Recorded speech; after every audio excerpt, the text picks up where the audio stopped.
Assalamualaikum. Di pertemuan kita kali ini, Ibu akan melanjutkan materi tentang letak Indonesia. Yang keempat yaitu letak geomorfologi. Letak geomorfologi merupakan letak berdasarkan tinggi rendahnya suatu daratan terhadap permukaan air laut, seperti dataran rendah, dataran tinggi, pegunungan, dan lain-lain. Misalnya dataran rendah dan ini dataran tinggi. Untuk lebih jelasnya, kita bisa melihat dari peta geomorfologi ini. Peta ini terdapat perbedaan warna. Biasanya perbedaan warna ini menunjukkan adanya perbedaan ketinggian tempat di suatu wilayah, baik itu di laut ataupun di dataran Indonesia.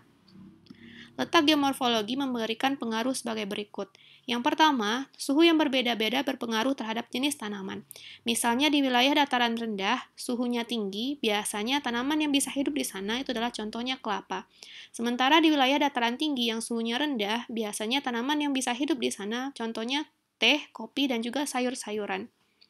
Lalu yang kedua, menentukan tingkat kepadatan penduduk. Jika relief tinggi, umumnya memiliki kepadatan penduduk yang rendah. Kenapa? Karena pada geomorfologi tinggi sulit dilakukan pembangunan. Sementara di wilayah dataran rendah, itu kepadatan penduduknya tinggi karena memang mudah untuk dilakukannya pembangunan. Lalu yang ketiga, dia menentukan kandungan mineral dalam tanah ataupun batuan. Sekarang kita lihat letak maritim. Letak maritim adalah letak suatu tempat ditinjau dari sudut kelautan.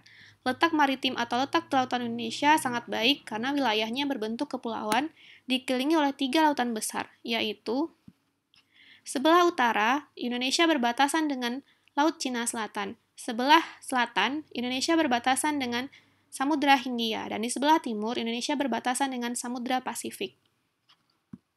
Letak maritim Indonesia memberikan dampak bagi Indonesia. Yang pertama, adanya usaha ataupun kegiatan di bidang pelayaran, perikanan, serta pelabuhan di wilayah Indonesia. Yang kedua, memberi potensi besar bagi perekonomian Indonesia untuk dikembangkan karena wilayahnya yang strategis.